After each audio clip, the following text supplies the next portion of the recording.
तन्वीचे आई वडील शाळेतून घरी आल्यावर ती आपल्या आईला सांगते की विक्रांत आपल्या घरी आला होता. काय सांगतेस? त्यानं काही केलं नाही ना तुला? नाही ग, तो माझी माफी मागायला आला होता. खरं सांगतेस? तो माफी मागायला आला होता? हो ग, खरं तेच सांगते.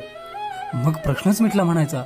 असं म्हणून हर्षभराने आपल्या नवऱ्याला ओरडून म्हणाली, अहो ऐकलत का? काय सांगतेस? आतमध्ये डोकावून पाहत तो बोलला, अहो तो आला होता. तो कोण? त्याला काय नाव बिव आहे की नाही? अहो विक्रांत आला होता आपल्या घरी. काय? त्याची इथे येण्याची हिंमत कशी झाली? अहो माफी मागायला आला होता तो इथं. कुणाची माफी मागायला? कुणाची म्हणजे आपल्या तन्वीची. मग मागितली माफी? हो. नशीब लवकर अक्कल आली म्हणायची. आज दुपारी त्याची आई पण भेटली होती मला. काय म्हणत होती? काही नाही, म्हणत होती की माझा विक्रांत तुम्ही समजता इतका वाईट नाहीये. अगं आईला स्वतःचं मूल कधीही चांगलंच वाटतं, पण ते खरंच चांगलं असतं का? म्हणजे हे लोक ठरवतात ना. नाही हो, तो खरंच चांगला मुलगा आहे. त्या म्हणाल्या ते आज खरं ठरलं. काय म्हणाली होती ती? हेच की आमचा विक्रांत तुमच्या मुलीची माफी मागायला येणार आहे म्हणून, आणि त्याप्रमाणे तो माफी मागायला आला सुद्धा. अगं हे त्याचं नाटक कशावरून नसेल? एक आई आपल्या मुलाविषयी इतकी खात्री तेव्हाच देते जेव्हा तिला त्याची पूर्ण खात्री असते. बरं मग तुझा विचार काय आहे तो सांग. मला वाटतं पंचायतीमध्ये तक्रार करण्याची आता गरज राहिलेली नाहीये. तुला खात्री आहे का पण? हो आहे ना. इतक्या लवकर कसा काय विश्वास ठेवू शकतेस तू त्याच्यावर? हे बघा, त्याला काही करायचंच असतं तर आजच तो करू शकला असता, पण त्यानं तसं नाही केलं. यावरूनच दिसून येते की त्याच्यामध्ये काही गुण त्याच्या आईचे पण आहेत. त्याशिवाय तो का माफी मागायला आला होता आपल्या घरी? आणि पंचायतीमध्ये तक्रार करून काय सिद्ध करणार आपण? शिवाय गावभर चर्चा होईल ती वेगळीच. त्यापेक्षा झाकली मूठ 1.25 लाखाची. त्यावर रमेश बोलला, ठीक आहे, नाही करत तक्रार, पण मला असं वाटतंय की तू अजून विचार कर. त्याच्या बापाने त्या मास्तरीणीशी काय केलं होतं? हो, पण ते त्याच्या बापाने ना. हा, मग हे त्याचंच बीज आहे ना, तसंच निघणार. असं जरुरी नाहीये की बीज जरी तेच असलं तरी माती वेगळी आहे ना. पण कधी कधी आईसारखी सुद्धा मुलं होतात, किंवा काही गुण आईचे पण त्यांच्यात येतातच. ठीक आहे, तू म्हणतोयस नको तर मी नाही करत पंचायतीमध्ये तक्रार, पण तिला कॉलेजमध्ये जायला मात्र परवानगी मिळणार नाही. का? आता काय प्रॉब्लेम आहे? तुझा जरी त्याच्यावर विश्वास बसला असला तरी माझा अजून त्याच्यावरती विश्वास बसलेला नाहीये. हे बघा, त्याला काही करायचं असेल तर तो कॉलेज काय इथेही करू शकेल. आपण 24 तास काही तिची पाठराखण करू शकणार नाही. त्यापेक्षा कॉलेज सुरू असू दे. थोड्याच दिवसात माहीत पडेल की त्यानं जे केलं ते नाटक होतं का खरंच त्याच्यामध्ये काही परिवर्तन आलंय ते. ठीक आहे, असं म्हणत ते आपल्या खोलीत निघून गेले. कॉलेजला जायची परवानगी मिळाली म्हणून ती फार खुश झाली. तिने आपल्या आईला घट्ट मिठी मारली. दुसऱ्या दिवशी नित्यनियमानुसार ती कॉलेजला गेली. विक्रांत तिची वाट पाहत गेटवरच थांबला होता. तिला पाहताच तो खुश झाला. दोघांची नजरानजर झाली, मात्र दोघांच्याही चेहऱ्यावर स्मित उमटले. त्यानंतर दोघांची प्रेम कहाणी सुरू झाली. रोज ते भेटू लागले. ही गोष्ट त्याच्या बापाला समजली तेव्हा तो भयंकर चिडला. तो म्हणाला, प्रेम करायला तुला काय ही एकच मुलगी मिळाली? त्यावर तो त्यांना म्हणाला, काय कमी आहे तिच्यामध्ये? अरे ती आपल्या जातीची नाहीये. हे तुम्ही तरी बोलू नये. काय म्हणायचंय तुला? तुम्ही कोणत्या जातीच्या मुलीशी लग्न केलं? नालायक, काय म्हणालास? असं म्हणून एका कांचेल्यावर त्याच्या चपराक ठेवून दिली. त्यावर विक्रांत हसून म्हणाला, बाबा, मुलं आपल्या आई वडिलांच्या पावलावर पाऊल ठेवूनच चालतात. मुलांचा दोष नसतो त्यात. असं म्हणून तो तिथून निघून गेला. तशी चंद्रकला त्याच्या जवळ येत म्हणाली, बरोबर बोलला तो. तू हे सांगितलंस ना? हो. लाज नाही वाटली मुलांसमोर असली गोष्ट करताना? लाज काय वाटावी? मी पाप थोडंच केलंय. मूर्ख बाई आहेस म्हणून तर राहतीये तुमच्याकडे. तुझ्याशी बोलून काही उपयोग नाही याचा. मग नका ना बोलू. तो रागाने आपले पाय आपटून सरळ आतल्या खोलीत निघून गेला. चंद्रकला त्याच्याकडे पाहून स्वतःशीच हसली आणि सरळ स्वयंपाकघरात निघून गेली. तिकडे तिच्या घरच्यांना देखील समजलं. तसा तिलाही विरोध होऊ लागला. तिचा बाप म्हणजे रमेश म्हणाला की त्याचा नाद सोड, तेव्हा तिनं त्याला सांगितलंय, आम्ही दोघं एकमेकांवर प्रेम करतोय बाप्पा. अगं त्याच्या घरची माणसं राक्षस आहेत, ते तुला सुखाने जगून देणार नाहीत. माझं प्रेम विक्रांतशी आहे पप्पा, त्यांच्या घरच्यांशी नाही. आणि तो कसा आहे हे मला चांगलं माहितीये. त्याच्याबद्दलचे विचार कधीपासून बदलले तुझ्या मनात? तूच त्याच्या कानाखाली मारली होतीस ना, आठवतं तुला? हो, पण ती माझी चूक होती. म्हणजे माझाही त्यावेळी गैरसमज होता. विक्रांत खरंच खूप चांगला मुलगा आहे पप्पा.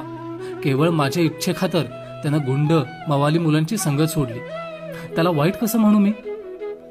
तो आपल्या आई वडिलांच्या विरुद्ध जाऊन तुझ्याशी लग्न करायला तयार होईल का? ऑफकोर्स पप्पा. ठीक आहे, त्याला उद्या मला येऊन भेटायला सांग.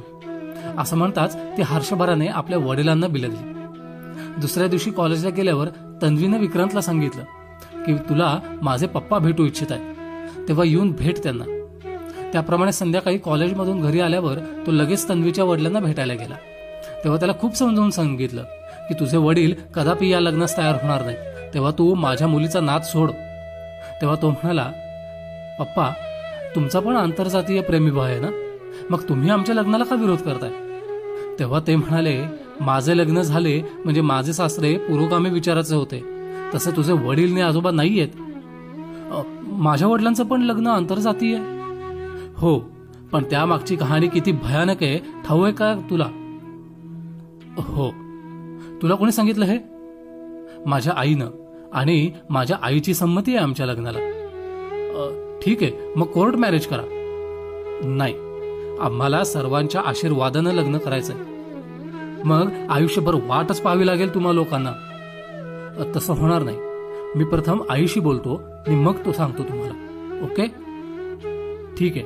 एवढं म्हणून विक्रांत तिथून निघून गेला. घरी गेल्यावर त्यानं आपल्या आईशी चर्चा केली. त्याच्या आईनं देखील तन्वीच्या वडिलांसारखाच सल्ला दिला. त्यावर तो म्हणाला की मी एक वेळ तन्वीशी यासंबंधी चर्चा करतो आणि मग माझा निर्णय देतो तुला. असं म्हणून त्याने दुसऱ्या दिवशी कॉलेजमध्ये तन्वीशी भेट झाल्यावर आपल्या लग्नाविषयी तिच्या वडिलांनी आणि त्याच्या आईने सुचवलेल्या सल्ल्याविषयी आपापसात चर्चा करतात. पण त्या दोघांना पण उपाय अजिबात पसंत पडला नाही. दोघांनाही धुमधडाक्यात लग्न करायचं असतं आणि ते पण दोघांच्या साक्षीने. म्हणून मग एक प्लॅन योजतात आणि त्याप्रमाणे तन्वी प्रेग्नंट असल्याचे खोटच सांगते. तेव्हा तिची आई आणि वडील भयंकर चिडतात आणि लगेच दोघांनाही लग्न करण्याचा सल्ला देतात. तेव्हा तन्वी म्हणाली, आम्हाला पूर्ण गावाच्या साक्षीनं लग्न करायचंय आणि त्यासाठी हा उपाय उत्तम आहे. तेव्हा शोभाला पण तो उपाय एकदम पसंत पडला. आणि गावचा सरपंच आपला मोठा भाऊच आहे. अर्थात काही वर्षांपूर्वी जे घडलं ते पुन्हा तेच घडणार. त्याप्रमाणे रमेश पवार मास्तरांनी पंचायत भरवली आणि त्यात विक्रांतला दोषी ठरवलं आणि विक्रांतने आपला गुन्हा कबूल केला. तो म्हणाला, माझं प्रेम आहे तिच्यावर. मग तिला विचारण्यात आलं की तुझंही प्रेम आहे का त्याच्यावर? तिने चक्क नकार दिला. तेव्हा पंचांनी विक्रांतला पुन्हा प्रश्न केला की ती तर तुझ्यावर प्रेम नसल्याचं सांगते. हो, म्हणजे ती नाही करत माझ्यावर प्रेम. तिने मला झिडकारले, माझ्या कानशिलात मारली आणि माझा अपमानही केला, म्हणून मी असा सूड घेतला. पण या अपराधाची शिक्षा ठाऊक आहे का तुला? पंचांनी विचारलं. काय शिक्षा आहे? तुला लग्न करावं लागेल तिच्याशी. मी तयार आहे, पण मी तयार नाही त्याच्याशी लग्न करायला, तन्वी बोलली. तेव्हा पंचांनी त्याचं कारण विचारलं. तेव्हा ती म्हणाली, हा गाव गुंड मवाली मला अजिबात पसंत नाहीये. तेव्हा पद्माकर बोलले, हा पंचांचा फैसला आहे, तो तुला मान्य करावाच लागेल.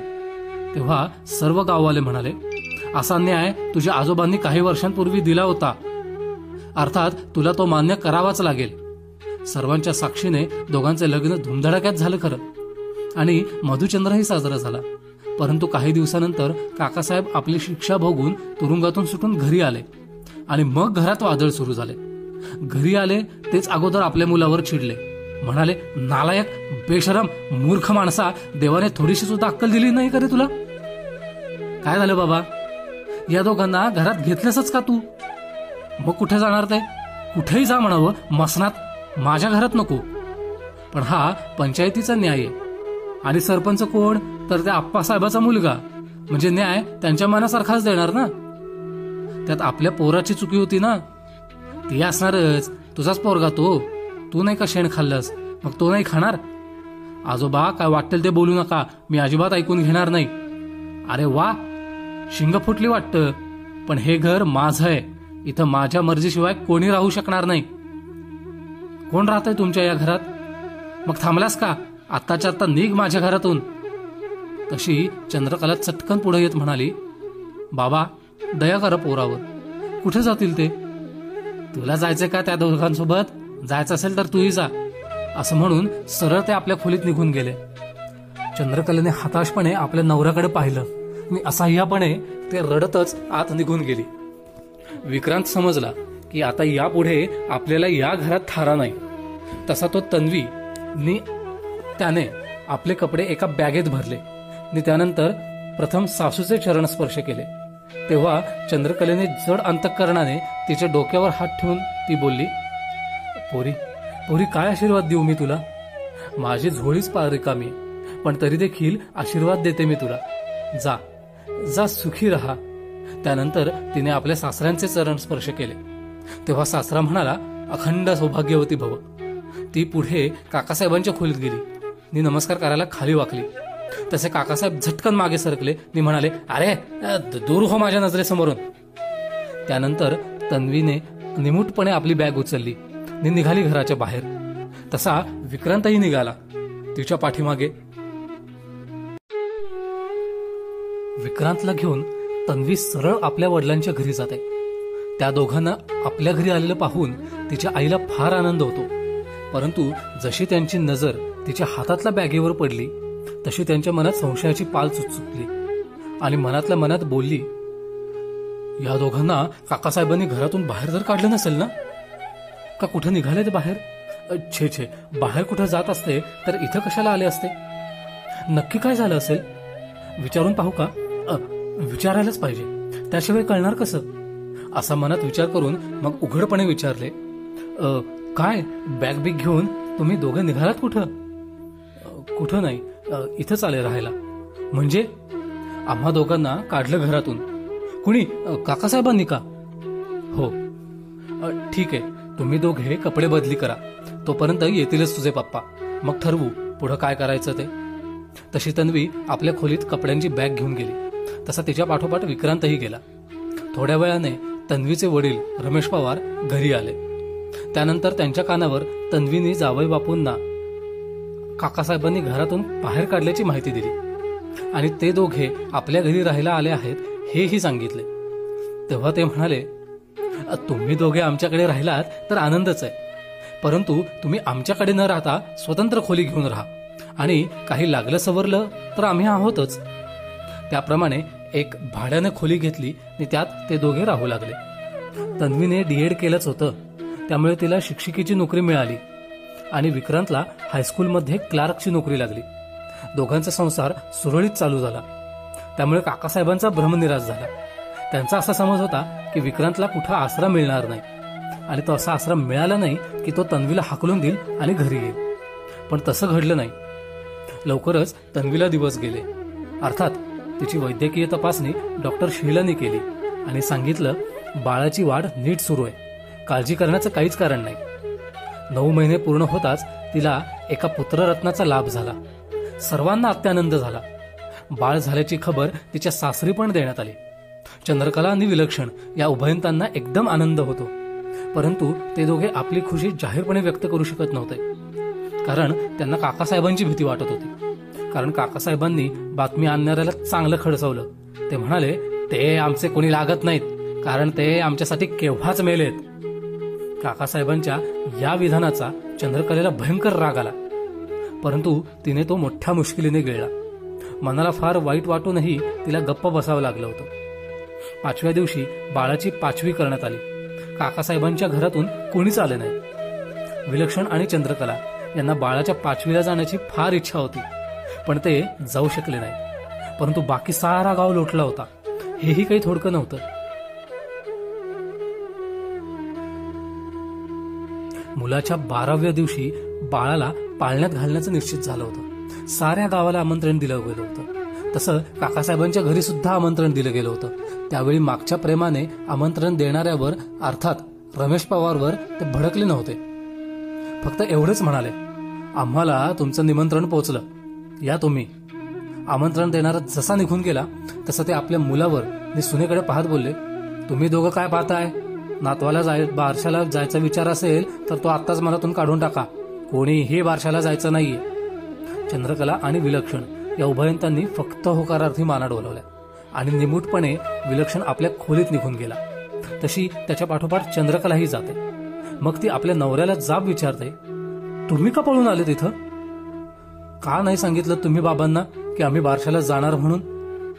अगं, त्या दिवशी पाहिलं नाहीस का आमंत्रण देणाऱ्यावर बाबा किती जोरात ओरडले? ते का ओरडले आणि का भडकले असतील माहित आहे का? का भडकले असतील ते तूच सांग बरं. आमंत्रण कधी पण घरच्या माणसांनी द्यायचं असतं, बाहेरच्यांनी नाही. मग आज का नाही भडकले? आज मुलीचा स्वतः बाप आला होता. घोर आश्चर्य. त्या दिवशी पद्माकर आमंत्रण द्यायला आला तर त्याच्यावर बाबा भडकले, आणि आज व्यक्तिशः मुलीचा बाप आमंत्रण द्यायला आला तर त्याच्यावर भडकले नाहीत. याचा अर्थ त्यांच्या मनात सुद्धा आपल्याला पणतू झाला याचा आनंद नक्की झाला असणार. एक्झॅक्टली. पण अहंकार आडवा येतो. कसं जाणार बारशाला? पण आपण जाऊ शकतो ना. अर्थात. चल तर मग. दोघे तयारी करतात आणि बारशाला निघून जातात. आणि जसं बारसं झाल्यावर घरी परतले तसं त्यांना काकासाहेबांनी दरवाजातच रोखलं. ते गरजले, थांबा थांबा तिथंच, आणि आल्या पावली निघून जा परत. पण का? मी मनाई केली असताना तुम्ही दोघं माझी आज्ञा मोडून दोघं पण नातवाच्या बारशाला गेलात. हो, आम्ही बारशाला गेलो होतो. मग तिथंच राहायचं ना. इथं कशाला आले? इथं तुमच्यामुळे यावं लागलं आम्हाला. माझ्यामुळं? हो. मी सांगितलं होतं का तुम्हाला की माझ्यासाठी तुम्ही राहा म्हणून? म्हणजे तुम्हाला इथे एकटं सोडून कसं जाणार आम्ही? मी माझा समर्थ आहे.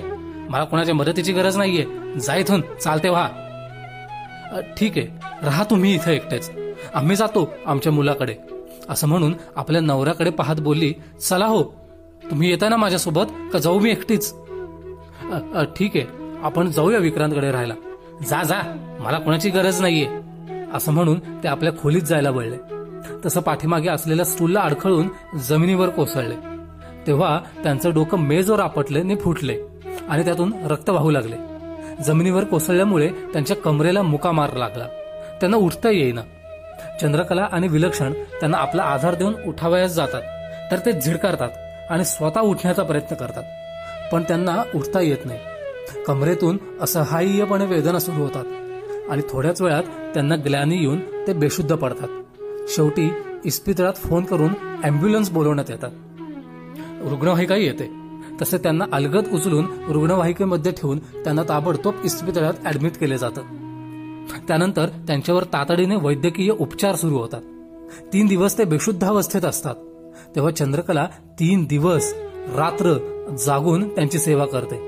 3 दिवसानंतर त्यांना शुद्ध आली आणि मग ते उठण्याचा प्रयत्न करू लागतात, पण उठता येत नाही. कमरेच्या खाली कळा मारू लागतात. तेव्हा ते आपल्या आजूबाजूला पाहतात. जवळच चंद्रकला बसलेली असते. ती त्यांच्या जवळ जाऊन त्यांना विचारू लागली, काही हवंय का तुम्हाला?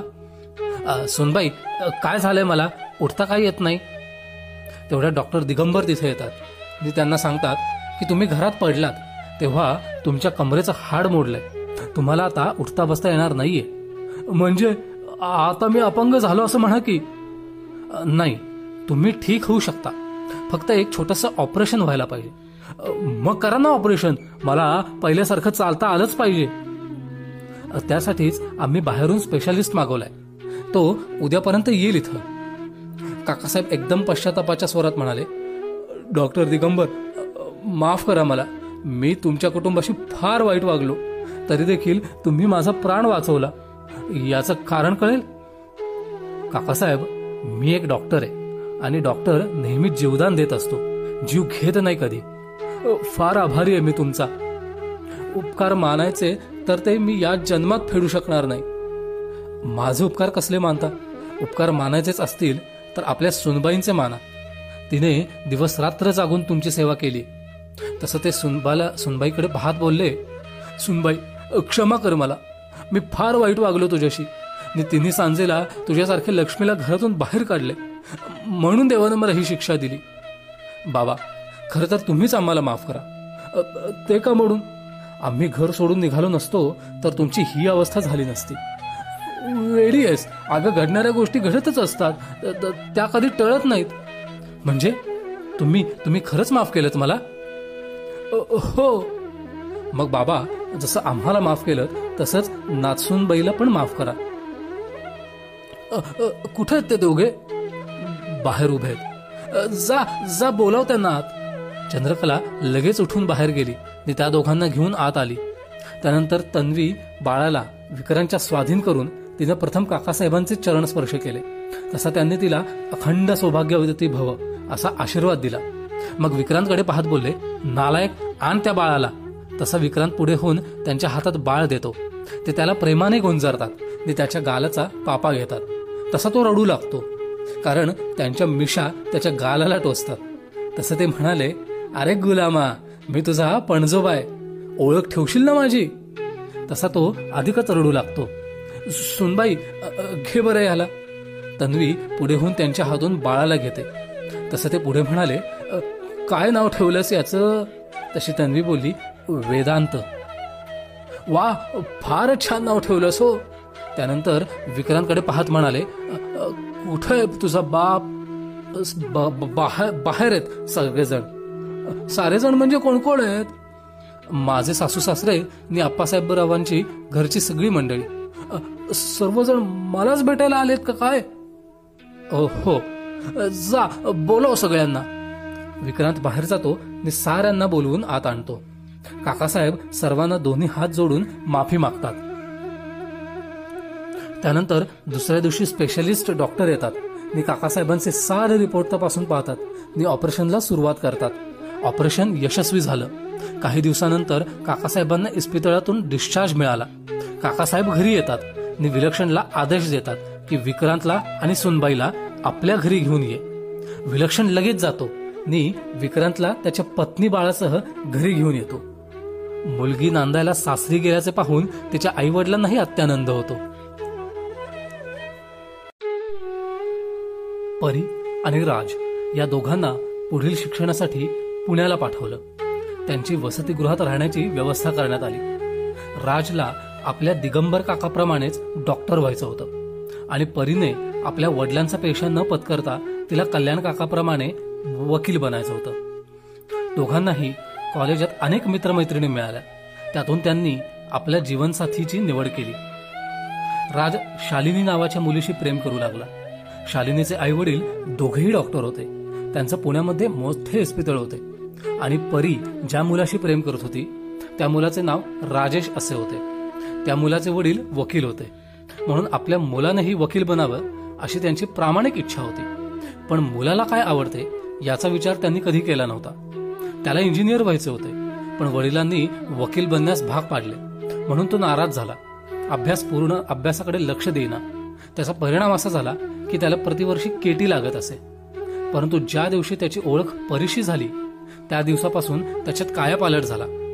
आता तो अभ्यासात लक्ष देऊ लागला आणि चांगल्या मार्कांनी पासही होऊ लागला आणि याचे सर्व श्रेय तो परीला देत असे. त्याच कॉलेजमध्ये कालिदास नावाचा एक मुलगा होता. आमदाराचा मुलगा असल्यानं त्याचं वर्तन एक गुंड मवाली मुलाला शोभल असंच होतं. कॉलेजमध्ये त्याची फुल दादागिरी चाले आणि त्याच्यासोबत त्याचे काही साथीदारही होते. अर्थात सर्व विद्यार्थी होते म्हणा, त्यांची एक वेगळी गँग होती म्हणा ना. आणि काही विद्यार्थी राजसोबत त्याचे मित्र असायचे, म्हणून तो राजला आपला प्रतिस्पर्धी समजू लागला आणि त्याला तसं कारणही घडले. राज काही मित्रांसोबत गप्पा मारत बसलेला होता. तेवढ्यात राजचा एक मित्र पळतच त्या दोघांजवळ आलेला आणि ते बघून राजने त्याला विचारलं, काय रे, काय झालं? राज, कालिदासने आपल्या नितीनला बेदम मारलं. पण का? कालिदासनं नितीनच्या बहिणीची छेड काढली म्हणून नितीन त्याला जाब विचारायला गेला तर त्याने नितीनलाच मारायला सुरुवात केली. हो का, चल पाहू, असं बोलून राज त्याच्याबरोबर निघाला.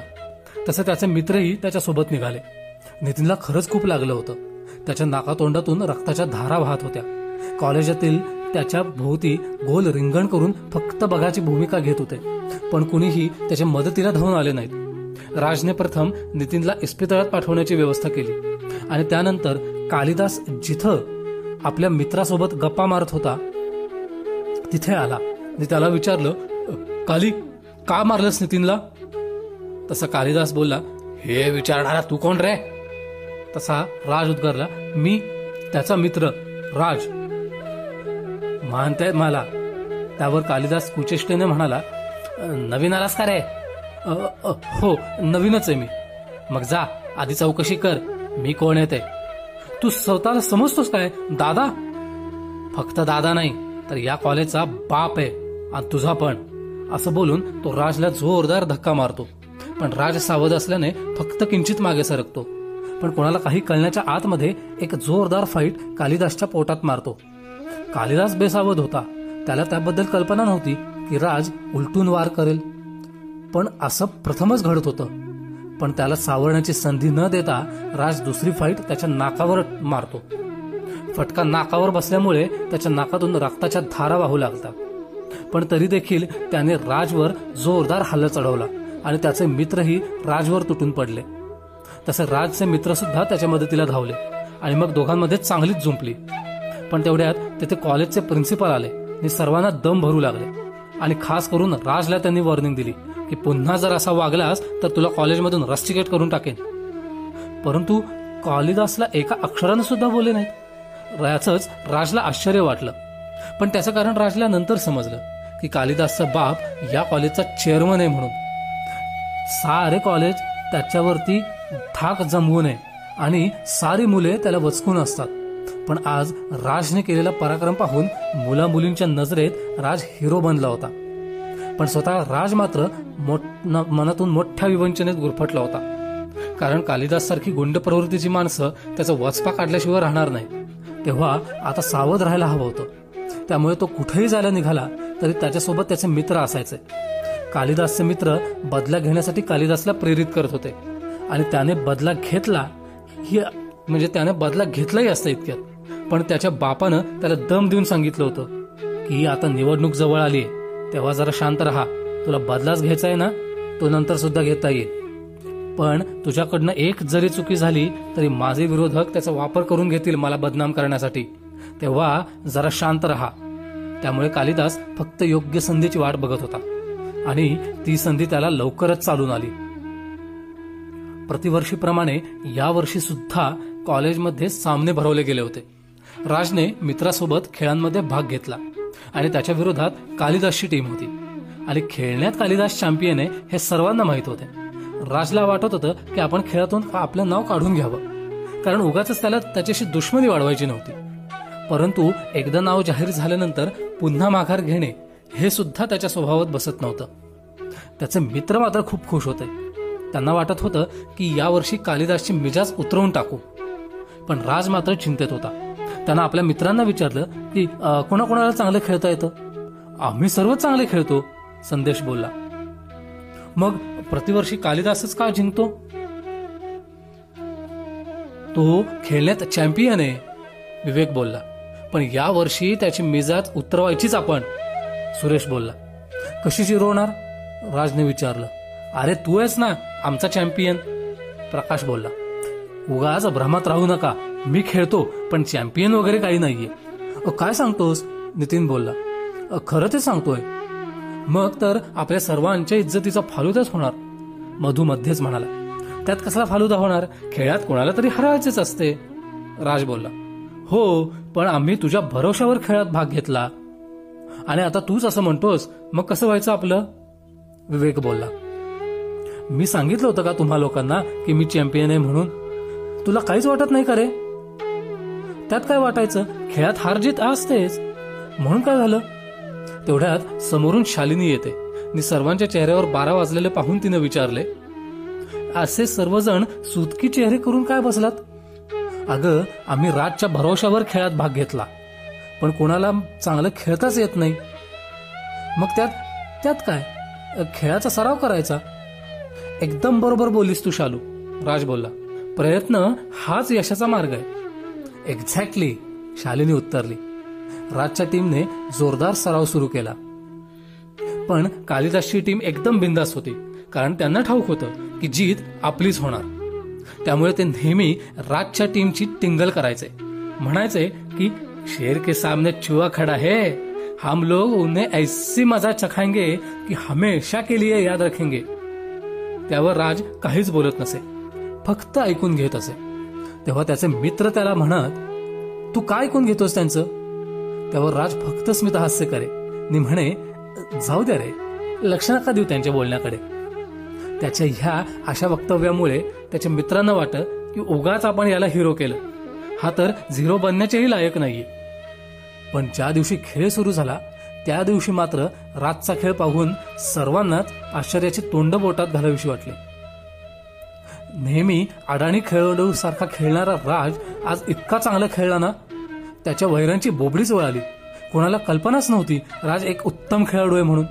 त्यानं आपल्या प्रतिस्पर्ध्यांना गाफील ठेवलं. पण कालिदासच्या आणि राजच्या दुश्मनीत मात्र अजून भरच पडली. कालिदासची इतक्या वर्षांची मक्तेदारी संपुष्टात आणली गेली. त्याचे मित्र त्याची प्रशंसा करत होते आणि काही तक्रारही करत होते. त्यातील एक जण बोलला देखील की राज, तू मोठा छुपा रुस्तम निघालास यार. खेळाच्या मैदानात उत्तरेपर्यंत कोणालाही कळून दिलं नाहीस की तू सुद्धा चॅम्पियन असते. त्यातच खरी मजा असते. प्रतिस्पर्ध्यांना गाफील ठेवून त्यावर मात करायची असते. मानलं बुवा तुला, अब दुश्मन भी मान जाएंगे. खरंय, माझ्याकडून तुझं खास अभिनंदन, शालिनी बोलली. थँक्स. तेवढ्यात पंचांनी राजचं नाव पुकारलं. तसा तो स्टेजवर पोहोचला तेव्हा ते म्हणाले, कॉंग्रॅच्युलेशन मिस्टर राज. त्याच्याशी हस्तांदोलन केलं. असे म्हणून त्याला ट्रॉफी देण्यात आली. त्याने ती स्वीकारून हात उंचावून लोकांचं अभिवादन केलं.